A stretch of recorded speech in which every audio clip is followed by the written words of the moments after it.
হলো 5 তলা একটা ভবন, স্টিল স্ট্রাকচার। আমরা ভোর 5টা 10 মিনিটে আগুনের সংবাদ পাই। সংবাদ পাওয়ার সাথে সাথে আমাদের nearest fire station Sonargaon fire station সেটা এখানে আসে এবং আগুনের অবস্থা, আকার, প্রকৃতি এবং ভয়াবহতা দেখে সে সাহায্য চায় এবং তাকে সাড়া দিয়ে আমাদের আশেপাশের মোট 6টা স্টেশন থেকে 12টি ইউনিট আসে পরপর এবং এসে একযোগে কাজ করতে থাকি।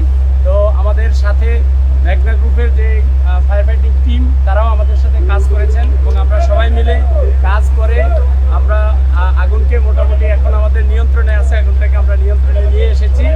আমরা ঠিক 9টার দিকে আমরা আগুন নিয়ন্ত্রণে দিয়েছি। আমরা এখন যেটা হচ্ছে সেটা হলো ভিতরে আগুন আছে, এখনো ছোট ছোট আগুন আছে ভিতরে। আমাদের লোকজন কাজ করছে। আপনারা দেখছেন বিল্ডিং যে এক পাশে কলাপস করেছে, তো সেই কলাপসের কারণে আগুন নিভাতে আমাদের ঝুঁকি নিয়েই নির্বাপন করতে হয়েছে এবং এখনো আমরা মোটামুটি ঝুঁকি নিয়েই কাজ করতেছি ভিতরে।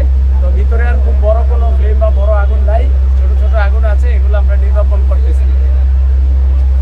আগুন কয়টার দিকে লাগছে এবং আগুনের সূত্রপাত কি, কোনো ক্ষয়ক্ষতি আছে? আগুনটা লেগেছে 5টা 10-এ, আমরা মেসেজ পেয়েছি। তো এই পর্যন্ত আমরা কোনো হতাহতের খবর পাইনি এবং আগুন লাগার কারণ কি বা ক্ষতির পরিমাণ কত হবে সেটা আমরা পরবর্তীতে আমাদের একটা তদন্ত কমিটি হবে, সেই কমিটি অ্যাকচুয়ালি নির্ধারণ করতে পারবে। আপনার পুরো নাম? আমি মোহাম্মদ সালেউদ্দিন, উপপরিচালক ফায়ার সার্ভিসেস লিমিটেড, ঢাকা বিভাগ। সূত্রপাত এখনো আমরা পাইনি, এখনো নির্বাপন কাজ চলছে। অগ্নি নির্বাপন শেষে আমাদের একটা কমিটি হবে, সেই কমিটি আগুনের সূত্রপাত বা কী কারণে কোথায় কত ক্ষতি হয়েছে সেটা বের করবে।